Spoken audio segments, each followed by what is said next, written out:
Good evening and welcome to the Sierra Madre. I do hope you're enjoying your stay thus far.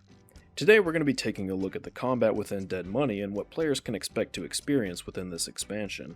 To be clear, this won't be a review of New Vegas' combat as a whole, though I may reference its quality or lack thereof when I feel it's appropriate. Most of the discussion here is going to center around three things: the Courier, and the various builds that the player might be invested in, companions, and the Ghost People. Let's start with the Ghost People, as they're very much the foundation on which the combat of this DLC is built. The Ghost People are a fascinating bunch, and their core gimmick revolves around the dismemberment of limbs, not too much unlike the Necromorphs from Dead Space. However, unlike the Necromorphs, Ghost People will never die from attacks to their torsos, excluding attacks with splash damage that would simultaneously damage limbs. Dismemberment isn't just a suggestion, it's a requirement, otherwise they'll just keep getting back up. I've always loved this because it makes them feel so distinctly alien. There really is nothing else like them in Fallout. It's sort of a mystery if dismembering them even kills them at all. If you don't dismember their heads, you can actually still hear them breathing, which, not gonna lie, really fucking creepy. What makes fighting the Ghost People so interesting mechanically, though, is how when it comes to dismembering their limbs, the requirement is actually just to cripple the limb, rather than have to reduce the overall health to 0. You can actually kill Ghost People regardless of how much overall health they have by reducing the health of one of their limbs to 0. There is one way to kill Ghost People normally, though, and that's by obtaining the Ghost Hunter perk. The player can get this perk by talking to Dog after watching him devour a ghost person, and the way it functions is when a ghost person's health reaches 0, one of their limbs will, most likely, explode. Canonically, it's explained by Dog showing the Courier the best places to strike them, but mechanically it just means that you can kill them without crippling limbs. Personally, I find this perk rather immersion breaking, and I think it's way too easy to obtain given how it outright negates having to participate in the core gimmick of Dead Money's combat. But it's also quite easy for this perk to go completely under the player's nose. I mean, for what it's worth, I didn't actually know about this perk until like 3 years after I first played Dead Money, so at least there's that, but it doesn't really feel like much of an excuse. So let's take a moment to talk about the different types of Ghost People. There are 3 variants that you'll come across, and while they're not too particularly distinct from one another, there's enough variety in how they engage with the player to keep the gameplay fresh for the time you spend fighting them. The first and most common variety of Ghost People is the Harvester. Harvesters will throw knife spears at the player when at a distance, and wield knife spear melee weapons for CQC. Their attack patterns are simple, but what they lack in complexity they more than make up for in ferocity. These things hit hard, especially with their throwing knife spears. Even with my toughest character build, a single spear would take a sizable chunk of health away. There's not a lot of downtime between each toss, so you're going to have to find a way to either dispose of them from a distance, or close the gap as safely as possible. This is of course depending on your build. Players utilizing firearms will have to time their shots accordingly, and those utilizing melee will have to learn to bob and weave until they've closed the gap between themselves and the Harvester. That, or you could use your own throwing knife spears, but they can be difficult to aim. Even more so when dealing with a pack of Ghost People where multiple Harvesters are chucking knife spears at you. At that point you're gonna need to time your attacks properly so as to avoid taking as much damage as possible. This can get pretty overwhelming, but it never feels too unfair. The time between their spear tosses is just long enough that you'll have a moment to plot your next move, but just short enough to keep you on your toes and having to think fast. If you're utilizing firearms, the matter is as simple as timing your shots accordingly. The only real issue with that being that New Vegas' gunplay, how do I put this delicately? It's shit. But at least VATS makes it more manageable. For melee, however, once you manage to close the distance, you'll need to maintain environmental awareness so as to save yourself from being attacked from behind, or being flanked by a ghost person you completely forgot about. Or you could just throw your own spears. God knows you'll have plenty to spare. Next up is the Trapper. Trappers use bear trap fists to deal pretty heavy unarmed damage that can cripple your limbs really easily. Their movesets are pretty simple, and they don't really hop around as much as the other types of Ghost People, so on paper, you could say they're the easiest variants to dispose of. However, they're also typically encountered in areas littered with tripwires and bear traps, so even though they're a pretty basic enemy variant, players would be wise not to take them as an easy encounter. They're usually encountered alone, but should you find one in a pack of Ghost People, they'll rank pretty low on your list of priorities. They're the slowest of the Ghost People and have no ranged attacks whatsoever, so unless you're just positioned in a way that has you positioned immediately before one of these guys, you can afford to save them for last, provided you're maintaining your distance. The environment is also something that will need to be considered when dealing with the trappers. This could be said for any variant of the ghost people, but it's especially true for the trappers given that they're only able to deal damage at close range. Maintaining a distance is ideal for fighting trappers, however the Sierra Madre isn't exactly known for its massive open areas. So understanding the layout of the map as well as where nearby traps are becomes especially imperative when dealing with these things. It's a nice, more subtle way of making the location itself feel more memorable, while also giving the player more to consider for each combat scenario. And finally, there are the Seekers. Seekers are very similar to Harvesters, but instead of throwing knife spears, they come equipped with gas bombs, which not only deal hefty damage, but can very easily cripple the player's limbs. After throwing a bomb or two at the player, Seekers will close the distance with lunging attacks and proceed to attack with their knife spears. There's one thing I find particularly frustrating about Seekers though, and it's that you can't shoot their gas bombs while in VATS. We've been able to use VATS to target grenades and countless other explosives, so why can't these things be fired at? What's especially bizarre is that they can be fired at while the Seeker is still holding them, but unless I've just got the worst luck in the world, it seems like they can't actually be exploded. How awesome would it be to fire at a gas bomb in the middle of a pack of ghost people and just watch them all explode? Maybe that's what Obsidian was trying to avoid because it could make some encounters too easy, but why would Dean Domino himself suggest doing this then? Well, you seem like you know how to handle yourself. All right. Once I fired a lucky shot, hit a gas tank one was holding, blew his arm off at the shoulder. And he didn't get back up after that. So if you're that good, don't aim for the head, aim for their bombs. And if you can wait until his buddies are close by, even better.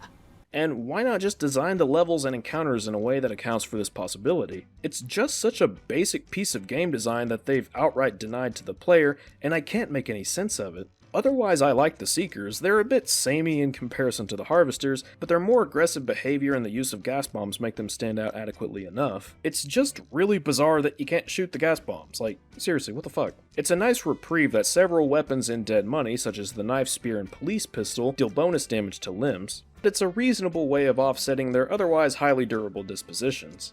I think it's safe to say that most New Vegas players with builds that rely on firearms will go for headshots, so the focus on limb dismemberment will make for a healthy incentive to perhaps experiment with focus firing different limbs. And this side effect can bleed over into how the player approaches combat in the main game, and other expansions.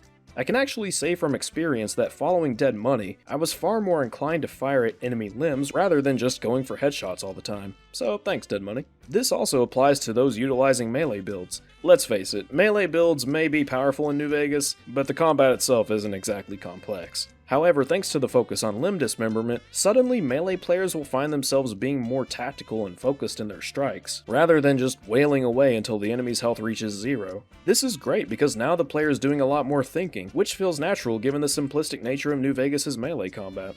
But that isn't the only way melee is improved upon in Dead Money. Even with my melee build that had 10 endurance with tier 2 toughness, these things would eat right through my health in a matter of seconds, especially when dealing with packs of them. So given just how much damage these things are capable of dealing, it's very important to learn to time your blocks when using melee weapons. Timing your blocks just right will cause a momentary staggering, not too much unlike what you might expect when using a parry. Nailing a perfect block against ghost people is a very satisfying reward for more skilled gameplay. The blocking animation itself is a bit clunky, so it's not exactly in the same tier as Dark Souls or Devil May Cry, but it's still reasonably satisfying and rewarding nonetheless. Melee isn't just a great build to use for Dead Money because of, say, the inherent advantages when it comes to resource management. It's great because these enemies are designed in a way that brings out the best in what the melee combat has to offer. Even if the best of the melee combat is more or less simplistic, that's not at all to say that it isn't satisfying and rewarding to get good with.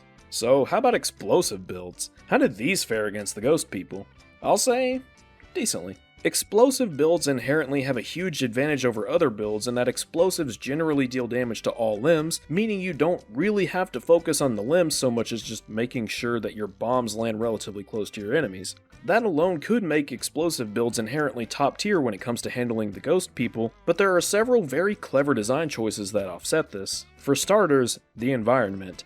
The villa is very cramped with pillars and corners aplenty. Open areas are few and far between, meaning that not only will the player be at huge risk of harming themselves and their companions, but it's possible that your explosive will roll around a corner, or a ghost person will jump just out of your explosive's reach, or maybe even around a corner. The second thing that offsets the inherent advantage in an explosive build is the sheer lack of resources. You really don't have a lot of gear to work with, and on the highest difficulty settings, it's rare that you'll find yourself able to kill a ghost person with a single bomb. So not only do you have to be tactical with your use of explosive weaponry, but you cannot afford to waste even a single bomb, and sometimes you will genuinely have to weigh your options as to whether or not an encounter is even worth getting into. Sometimes you just can't afford to go through with it. Honestly, my explosive build playthrough was one of the most enjoyable I've ever done of this DLC. It felt reminiscent of the very first playthrough I ever had of Dead Money, where I was really scraping by for supplies and had to think out every single encounter. So while explosive builds may be in the lower tier of Dead Money builds, they still make for some damn enjoyable runs all the same. More specialized builds can offer up some unique advantages and disadvantages depending on how you've spec'd your character. For instance, energy weapon builds have a huge advantage against packs of ghost people thanks to the meltdown perk, which causes explosions that deal significant splash damage to other enemies. However, that also presents a risk of damaging your companions or possibly even yourself. Stealth builds with perks like better criticals and ninja can work wonders against single enemies, but struggle against packs of ghost people as the denial of a stealth bonus can seriously hamper your ability to damage. It's interesting how such basic design choices can highlight the strengths and weaknesses of so many different potential character builds. But the Courier's not the only one stuck in the Sierra Madre. Let's look at how the companions of Dead Money fare against the ghost people.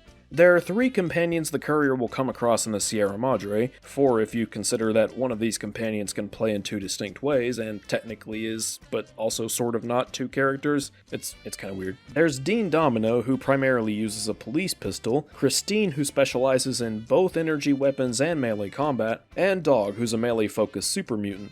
But let's start with Christine. I suppose the first issue of note is that, for story reasons, she's a mute, meaning that she has captions that'll pop up in the midst of battle on the player's screen. These suck. When you're approaching enemies or facing a pack of ghost people, it can be a real distraction to try and read several lines of text from a mute companion while also having to decipher just what in the hell she's even trying to convey to the Courier. I mean, seriously, who has time for this? The only alternative is to, of course, just ignore her, but given that Christine's being mute is such an important aspect of her character, this ultimately feels like something the developers really should have thought out. And honestly, this is a real struggle to try and figure out. If they had Christine stopping you before combat engagements for the usual Fallout dialogue, that would be a major disruption to the pacing, and then there's the issue of whether or not you'd even have the time to read all of the text provided anyways, which itself is a prevalent issue in her dialogue. Aside from that, what's the alternative? Even if they had the time, budget, and engine to have Christine act out distinct animations, there's still the issue of deciphering what they even mean, and the fact that your attention would have to be focused on her. If I'm being perfectly honest, I think it would have been best to just not have these captions at all. Have Christine play as this silent but deadly killer, where her actions speak for themselves. While the Courier focuses an enemy, Christine could take on the others. When the player turns around to see that Christine has already dispatched of 2 other enemies, that would tell them everything they need to know. Come to think of it, why is Christine focusing on these elaborate charades when I'm not even looking at her and she needs to be worrying about the ghost people anyways? Furthermore, why do I need text blurbs to tell me her expression as she attacks ghost people? I do appreciate the effort they put into making Christine's character possible, but when it comes to the captions that pop up prior to, following, and during combat, it just feels like an unnecessary addition that wasn't very well thought out. I'm alright with the text blurbs that indicate she's at low health because that's crucial information as her life is tied to the Courier's, but why do I need a text blurb describing her being mad at a ghost person as she strikes? My advice, just ignore these, they don't help. So how does Christine actually fare against the ghost people herself? Well, she's pretty good. Her tag skills are sneak, energy weapons, and melee weapons, but she's adequate in every form of combat, which is great because regardless of what build you choose to go with, you'll always be able to make use of her. Of course, it's always best to focus on the tag skills of your companions for optimal damage output, but hey, you got options. That's pretty cool. If your courier focuses on energy weapons, you can give her a melee weapon like the knife spear. If your courier focuses on melee, you can give her the hollow rifle and any microfusion cells that you come across. Her ability to sneak is also pretty useful for starting encounters, as she can potentially land a critical hit on a ghost person, thus lowering the pack number by 1 right off the bat. Seriously, repair your hollow rifle, give it to Christine, and just watch her obliterate ghost people at the start of every encounter. She is pretty decent with melee weapons, but the issue is that the AI tends to struggle with doing stealth and melee in conjunction with one another. This isn't a Christine exclusive issue, of course, as New Vegas' AI is, it's not good. Next up is Dean Domino, and while I'd place him at a lower tier than Christine, by no means is he weak. He'll even point out little secrets and even traps every now and then, which is really useful. As for his tagged skills, he's got guns and explosives. Yeah, you're not getting my boom booms, Dino. So guns it is. Which is actually fine, because he packs his own police pistol and has unlimited ammo. So even if your build also focuses on guns, you'll never have to worry about splitting ammo with him or even supplying him with a firearm. This might seem a bit counterintuitive to the usual design philosophy of Dead Money, but I feel like it's a reasonable way of offsetting his otherwise unimpressive stats. He doesn't pack too much of a punch on his own, but he's very reliable as a source of additional damage output. And canonically, it makes sense that he would come pre-equipped with a firearm found in the Sierra Madre and be exceptionally skilled with it, having presided here for over 200 years. I mean, the guy survived that long in this place? Holy shit, dude. That's impressive no matter who you are. And finally, there's everyone's favorite Nightkin, Dog, or God, depending on your preferred pronouns. The player, of course, has the freedom to change between the two personalities at any point, which can present some interesting gameplay scenarios. God is the weakest companion in Dead Money when it comes to combat, but earning his trust can prove extremely valuable in the long run when it comes to the story. Dog is the strangest companion in Dead Money by a pretty significant margin, but taking advantage of Dog means that God won't trust you, and it'll be much more difficult to make certain preferred outcomes possible later on. So do you make things easier on yourself now at the cost of a valuable ally? It's a unique scenario that does a great job at tying your choices in the gameplay to the consequences of the story, which is something I've always felt that New Vegas has excelled at. So let's start with God. God's a pussy. His melee is intentionally stilted and awkward, and his damage output is pretty weak. His health pool is pretty chonky, and he actually heals at a pretty decent rate, so at least he has some survivability. However, the damage resistance is pretty bog standard, and the ghost people can easily overwhelm him. Given that he'll always be charging enemies, after all he's a super mutant and he uses his fists, it can be pretty difficult to look after him at times. Honestly, God just sucks. I'm not saying that as a criticism, however. I like the idea of having the gameplay interwoven in such a way with the outcome of the story. Also, the In My Footsteps perk, which is basically just Diet Light Step, that he gives you while you're in his party is really awesome, ensuring that you won't be triggering any traps while in stealth. Of course, being that he has to be in your party in order for this to work, and the sheer size of the big blue bastard, stealth isn't going to be particularly easy to pull off in certain areas unless you decide to have him wait really far away. Dog, on the other hand, is a very good boy, at least in combat, and he will utterly demolish any ghost person that he comes across. Like God, he uses melee, but his attacks are faster and stronger. On top of this, he has a 30% boost in damage resistance.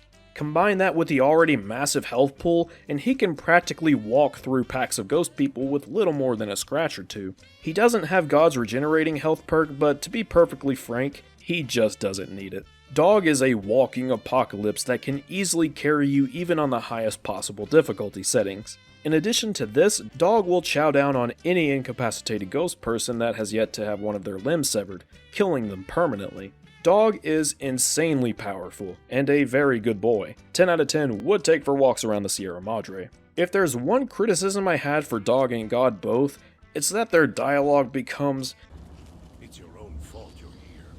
Couldn't so It's your own fault you're here. Couldn't leave well enough alone. so It's your own fault you're here. Couldn't leave well enough alone. so repetitive. It's your own fault you're here. Couldn't leave well enough alone. Don't get rid of me that easily." Naturally, this problem doesn't extend to Christine as she doesn't speak, and Dean has so much dialogue that you'd have to be progressing incredibly slowly in order for his dialogue to get repetitive. But Dog and God only have a handful of lines each. So unless you're bouncing back and forth between the two, which you shouldn't be doing, then you're gonna hear several lines several times. Dead Money isn't particularly long, so this isn't too much of an issue, but it is noticeable and it can get really annoying. Speaking of criticisms, I'd like to take a moment to look at specific encounters and moments where I feel the combat fluctuates in quality. I think it's weird that Dog, God, and Christine get their own ghost people encounters outside the station and clinic respectively after initially recruiting them, but Dean Domino doesn't.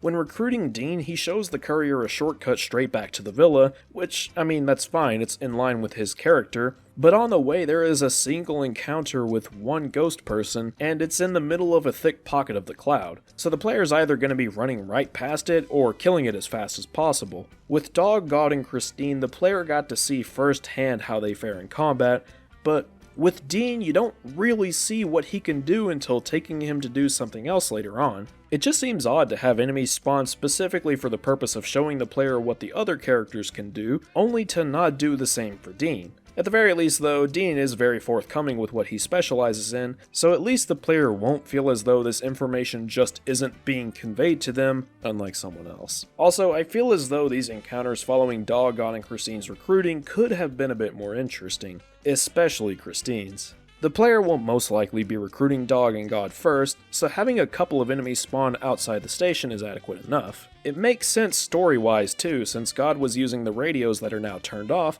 to keep the ghost people away. I think they could have spawned at least 2 more ghost people, maybe another trapper or even a seeker, so as to highlight how strong Dog is and how weak God is, but unless they're killing these things insanely quickly, the player will more than likely get a good enough sense as to how Dog or God operates in battle. Upon meeting Christine, the player is likely to assume that she's unarmed, as she was trapped inside the autodock for a very long time, meaning that it's likely the player will feel inclined to check her inventory, thus confirming she's unarmed. Checking a companion's inventory is something most Fallout players do anyways, however that extra little bit of story context incentive is always a plus. The player is free to equip her with whatever they like, but if they try talking to her and learning about her, she'll explain through her various charades that she's pretty much skilled with everything. This is both a positive and a negative.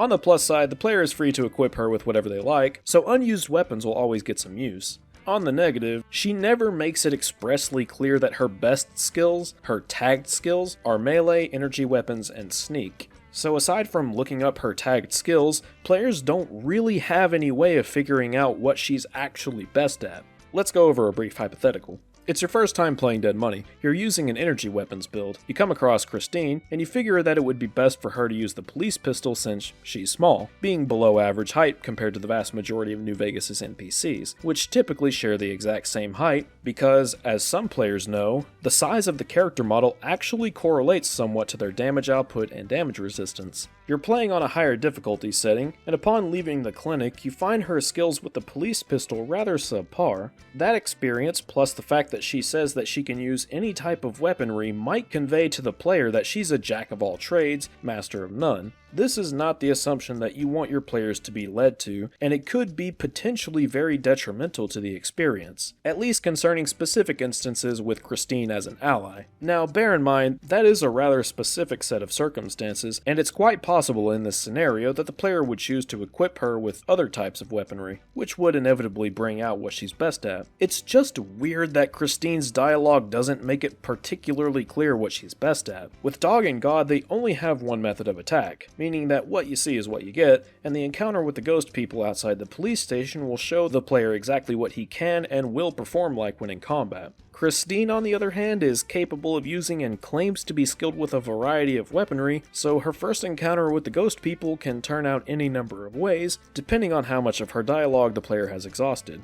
whether or not the player chose to equip her and what the player chose to equip her with in the first place. I realize this probably seems like a bit of a tangent, but I feel like there's a lot to say about how Christine's skill set is so vaguely defined, while Dean, Dog, and God's are all made abundantly clear. even though with Dean it's more dialogue based than anything. Overall, I think that despite several issues, most more minor than others, the combat in Dead Money is pretty well executed and it does a great job at feeling unique with its greater focus on strategic gameplay, and not to mention a few quirks that you generally only see in survival horror games. The Ghost People are a fantastic set of enemies. While some may feel that they are somewhat lacking in variety, I'd argue the core differences between their variants are enough to keep the gameplay fresh per encounter, and the fundamental elements of their overall design is so well realized that you'd be hard-pressed to find an encounter that was anything but tense, at least on the higher difficulty settings. Companions fare reasonably well against the Ghost People, with enough differences between the four of them that they all manage to stand out in their own ways, and that's just when it comes to the combat. Some of the design choices pertaining to the companions are inconsistent, if not outright poorly realized, but there's little that I feel they do, even with some rather glaring flaws, that significantly detracts from the experience. Now that we've explored the combative side of the experience, we can begin to dissect the story, exploration, and how various supplementary mechanics come together to add or detract from the experience.